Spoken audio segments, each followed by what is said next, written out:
Hey, welcome back to our series on WebAssembly. And in the previous video, I showed you why WebAssembly was important. We even hand-coded our first WebAssembly function, and we converted it or compiled it from WebAssembly text format into WebAssembly binary format, or as it's otherwise known as WASM. And we took that function that we created, and then we were able to call that from JavaScript. Now, in this video, we're going to pull back the hood a little bit further, and we're going to look at some of the deeper internals of WebAssembly. And to do that, we need to understand the concepts of stacks and stack machines.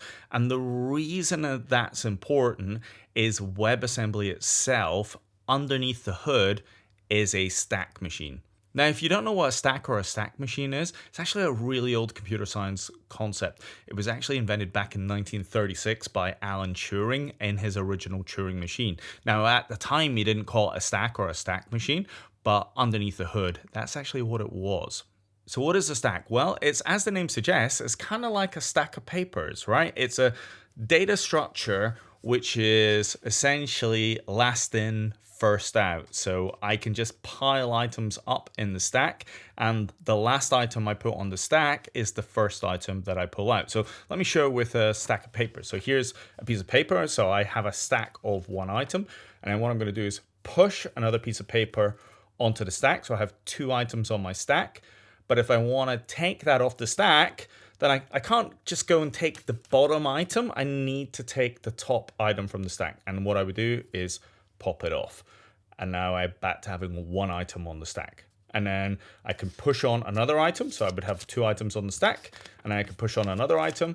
That's three items on the stack. And then if I wanted to access that top item, then I would need to pop that item back off the stack. And that's how stacks work. And once you understand that fundamental concept, you can use that to do mathematical functions. So let me demonstrate how math could work using a stack. So let's take a piece of paper again, and I'm gonna put the number 20 on that. So here we go. I have the number 20, a piece of paper, and I'm gonna add that to the number 30. So we're gonna put the number 30 on my piece of paper here. So what I will do is, let's say I'm gonna put my number 20 as the first item on my stack. So I push that onto the stack, and then I'm going to push the item 30 onto the stack. So I've got two items on my stack. I've got 30 and 20. Yeah. Now, if I want to add these two numbers together, what I can do is pop 30 off the stack, pop 20 off the stack, do my addition. So that's 20 plus 30. And then I can pop the number 50 onto the stack. So I no longer have 20 or 30 on the stack. I've popped them off. I've done my calculation, and then I've popped the result, which is 50, onto my stack. And then later on, if I want to return that, I can just pop that back off.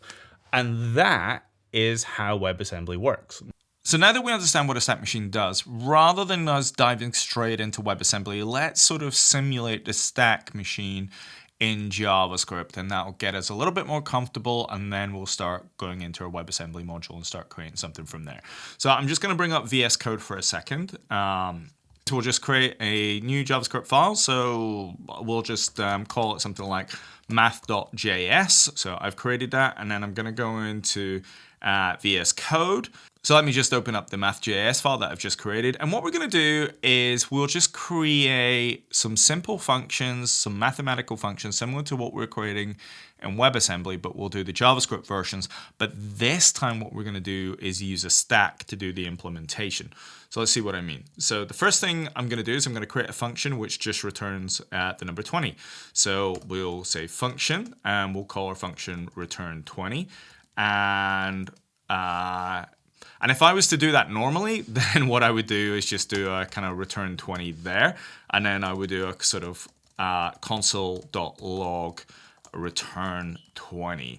So that would be how I would normally implement this. And if I just go to node math.js, you can see on my screen that it returns the number 20.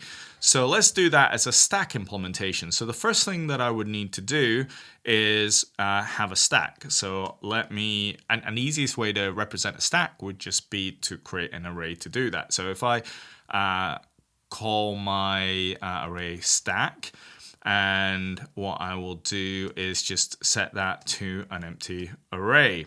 Now that I've got my stack there, if I want to return the number 20, then I need to put the number 20 onto the stack in the first place, because my function, as I explained earlier, is always going to return what is in the stack.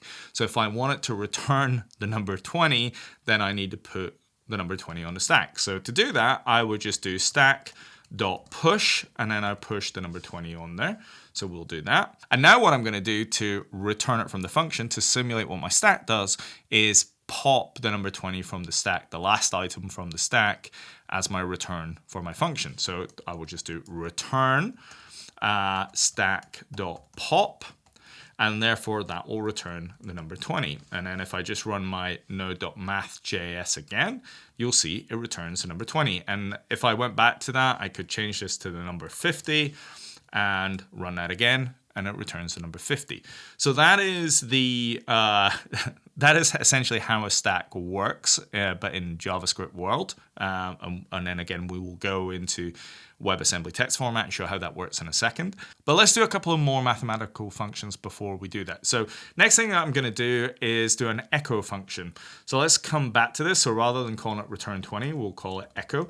And essentially what we want to do is return whatever is pushed in the first place. So let me show what I mean in that case. So we'll have a parameter in this case, and we'll just call it P1, and I will obviously pass in a number. So in this case, let's push in the number 40. So what we would expect to happen is we're going to push in the number 40 into the echo function, and we'd expect it to return that number 40 using the stack as before.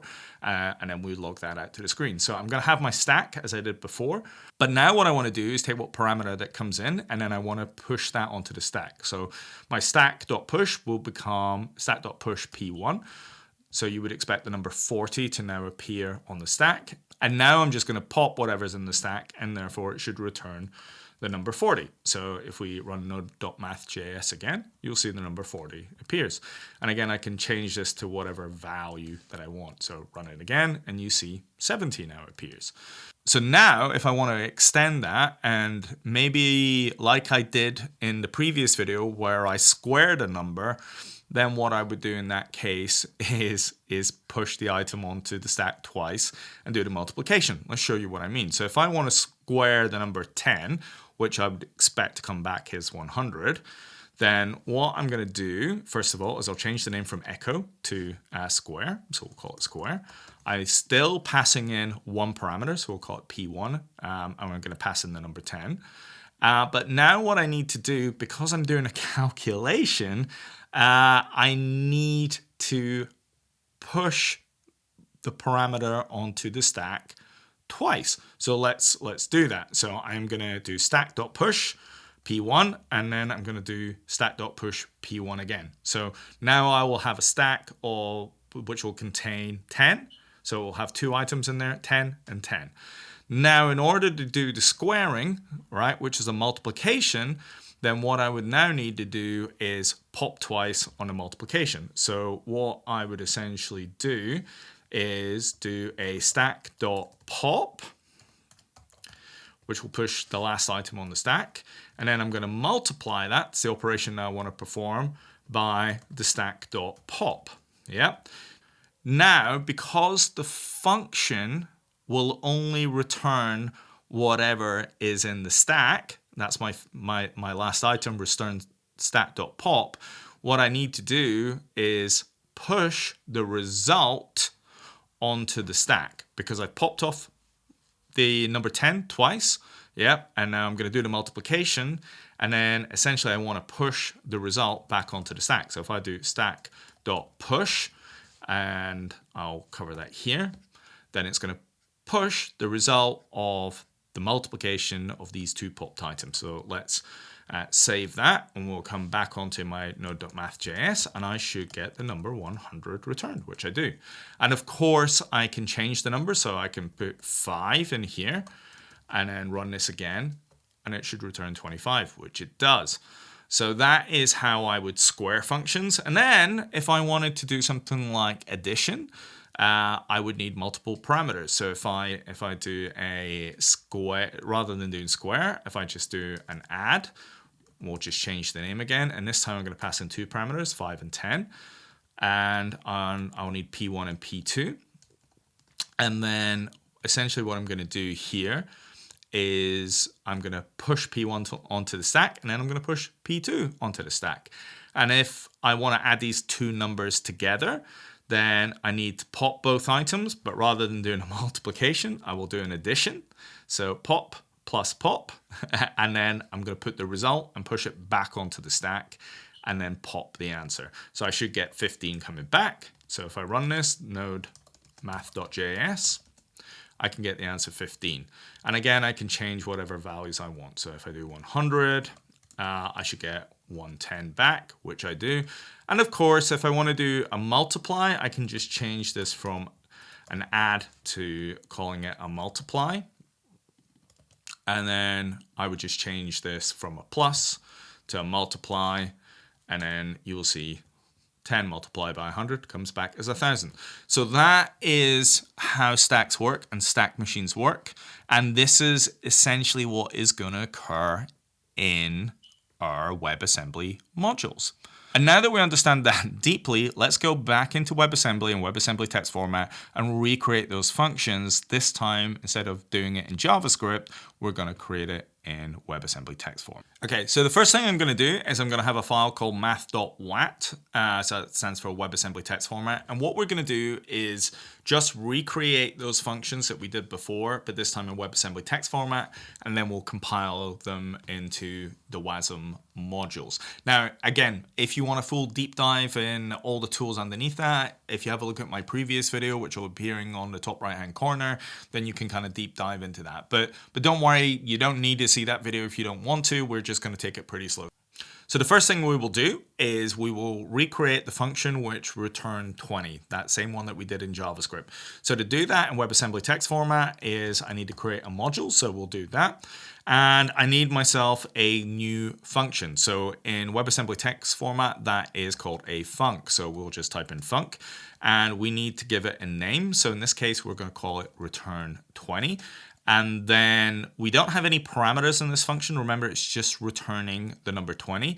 But what we do need to do is return a result. So in WebAssembly text format, the parameter result basically is always the return parameter. So we need to specify that if we're returning something.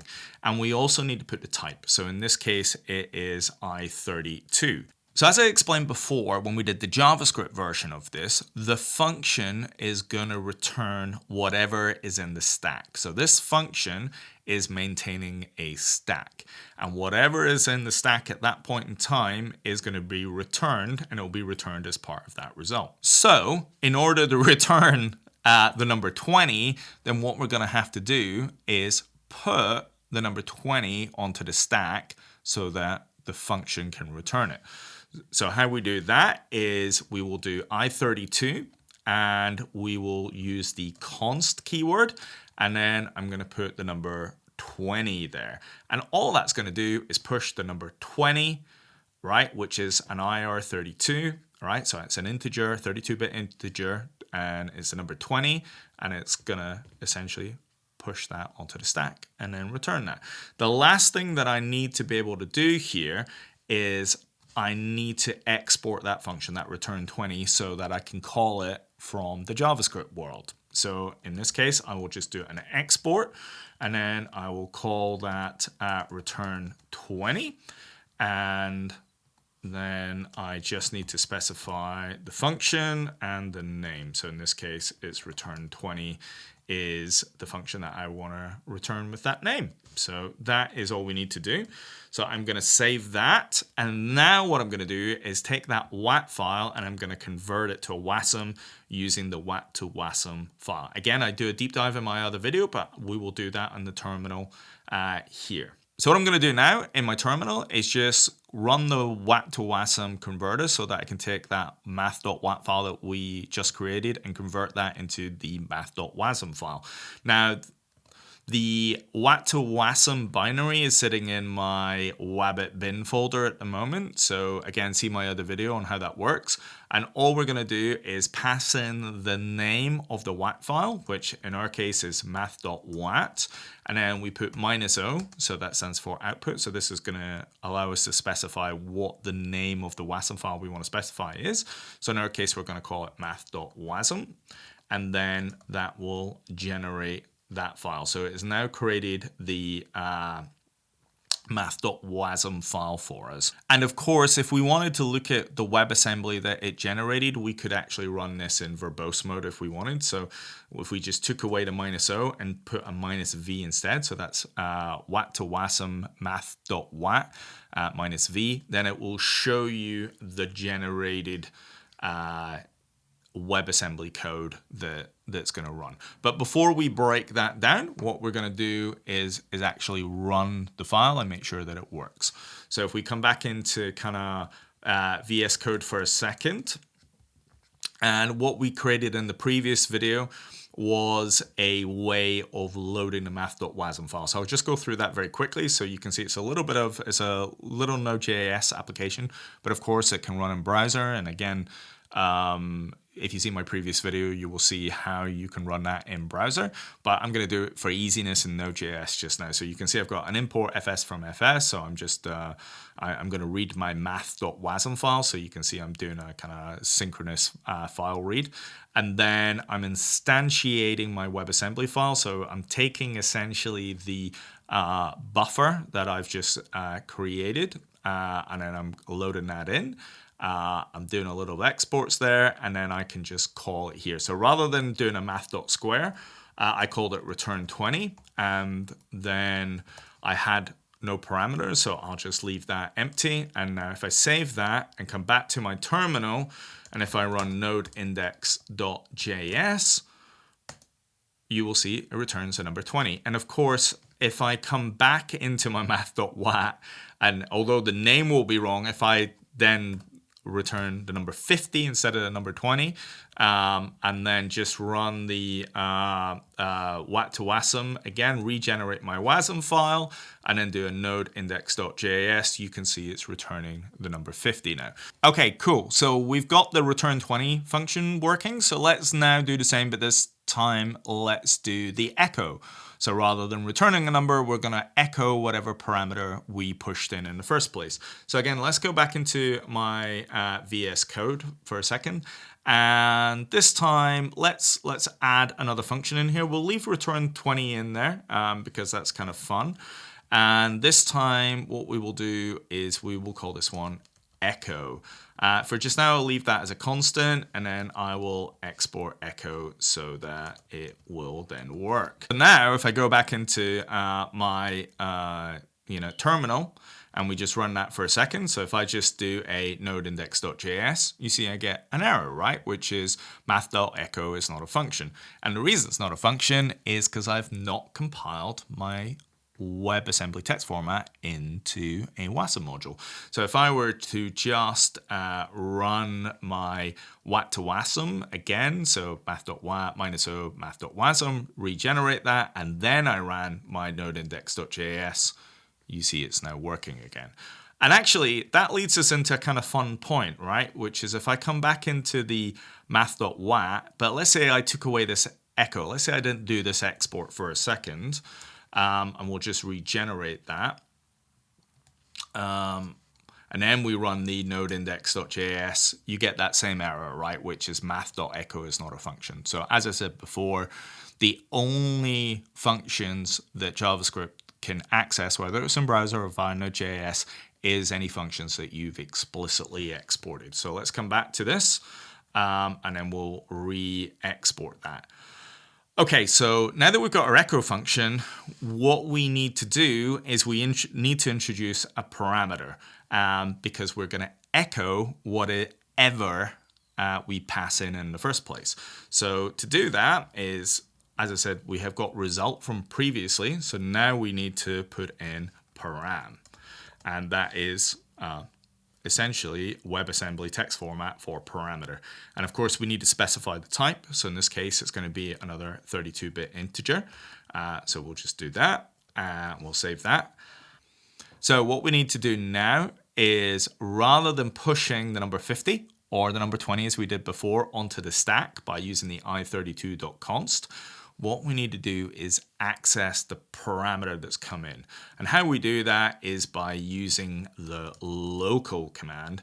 And you see there's a local.get. So if I do a local.get, and then how the local.get works is it uses an index. So essentially, you would pass in the index of the parameter. So in this case, we've only got one parameter.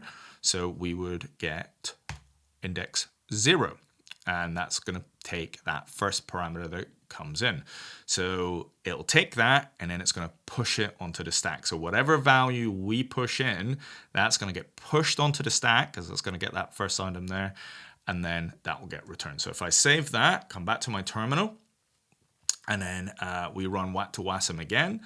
And this time, I just need to go into VS Code and then pass in a value. So in this case, if I want to echo the number 33, I would just put math.echo 33.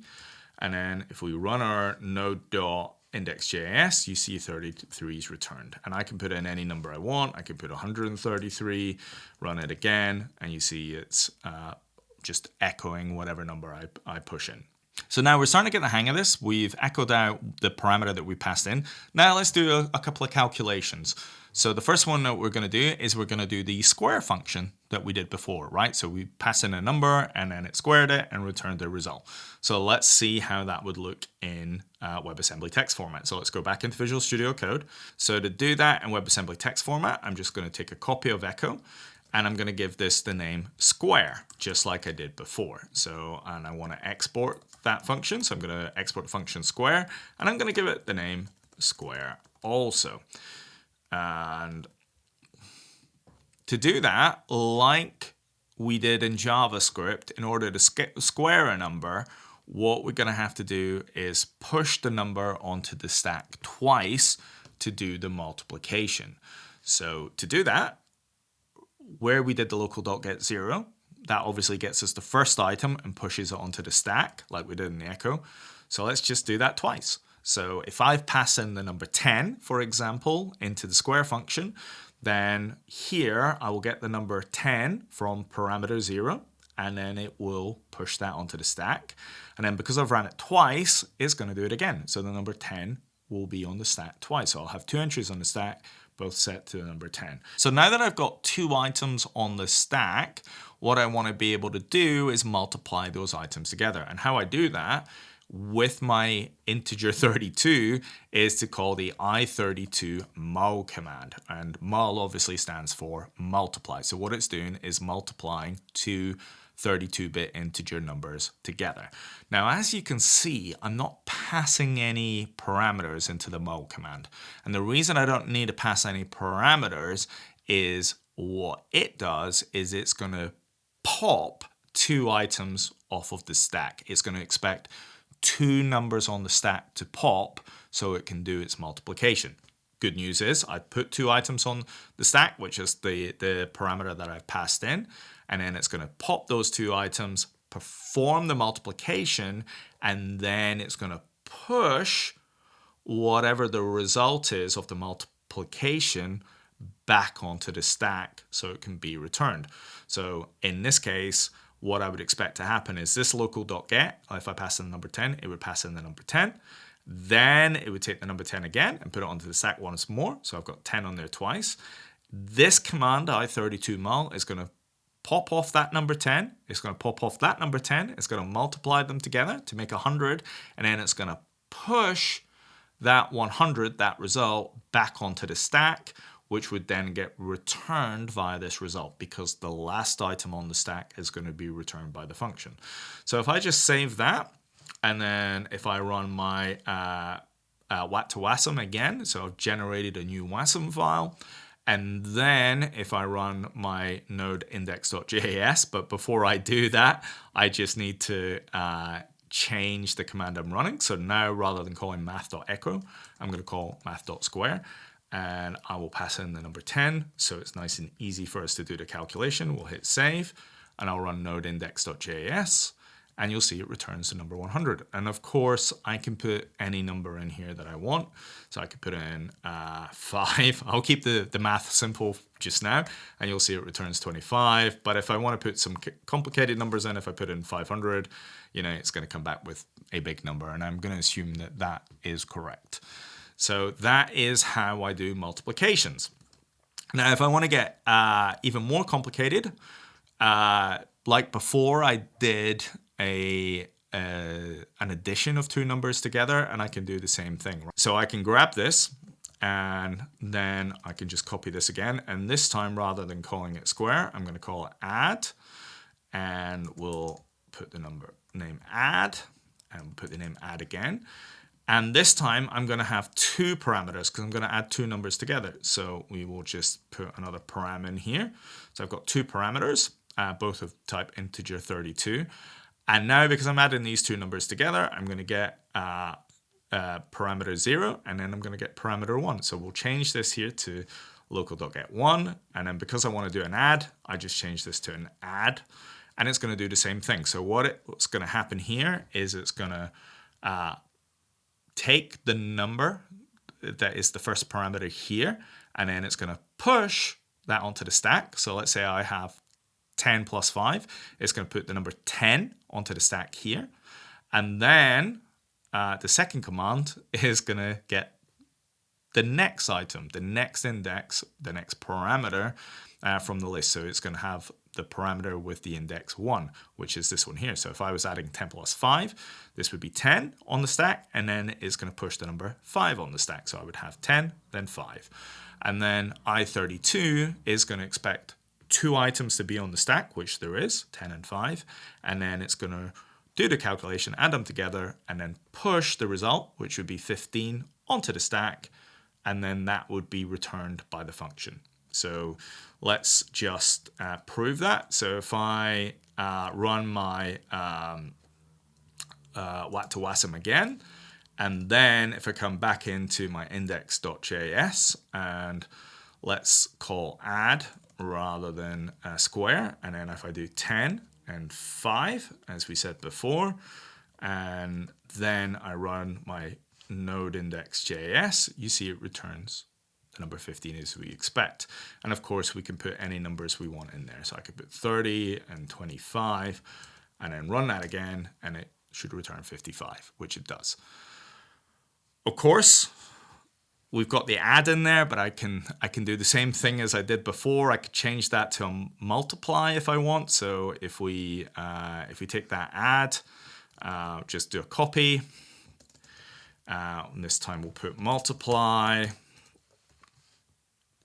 And multiply is going to work in the exact same way as add does. The only difference is, of course, that rather than calling add, we're going to call mul again. But absolutely everything remains the same. And then if I do a what to WASM, and then I come back to my index.js, and this time call multiply, and we can multiply two numbers together. So let's do 5 and 10 so that my tiny brain can cope with that. 5 multiplied by 10, and we'll just run node index.js, and it returns 50. And again, I can change the numbers to whatever I want. So 10 and 10, or 10 and 30, and that should return 300, and it returns 300. The last one that I'm going to do, we didn't demonstrate that on JavaScript, but again, you'll be able to see how that works. So if we do a subtract, so if I just copy this again, actually let's copy the add, because I'm going to be super lazy in this case, and we'll call that subtract, and then we'll call it subtract, and then we'll call it subtract.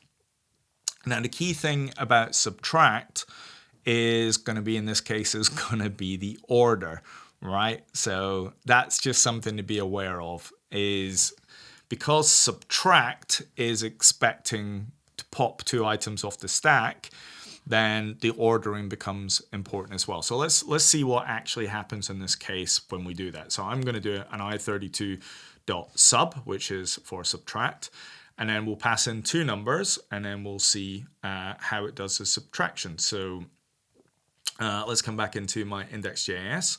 So let's do 100 and we will do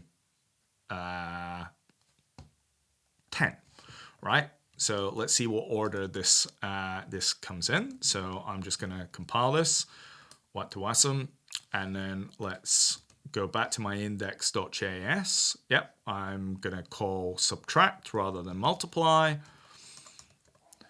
And then we will run our node index.js, and it returns 90. So let's work this through that a second, right? So I pass in the number 100 and I pass through the number 10. So obviously I've got this in the right order. So it's 100 minus 10 is going to be 90, right? So let's have a look at how this particularly works. So what we're seeing here is it's going to get the first value, which is 100. So that's going to be at the top of the stack at this moment. So I've got 100 at the top of the stack.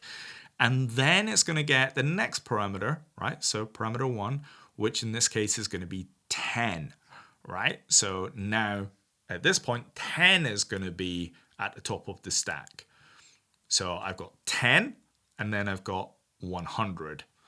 Then I'm going to run subtract, and it's going to subtract 10 from the top of the stack, right? So it's going to pop that off the stack, right? And then it's going to pop off the 100, but it's going to take that first value at the second value, the one that's at the top of the stack, from the one that's underneath the stack. So it's going to take 10 away from the 100, and then it'll do the subtraction, which will come back with 90, and then put 90 back on. So push 90 onto the stack and return that. So it's just something to be a little aware of, that when you think about subtract, is going to subtract the item at the top of the stack, right, from the item underneath in the stack. So 10 away from 100. So it might seem a little backwards when you look at this, but it's just a mental way of thinking about it.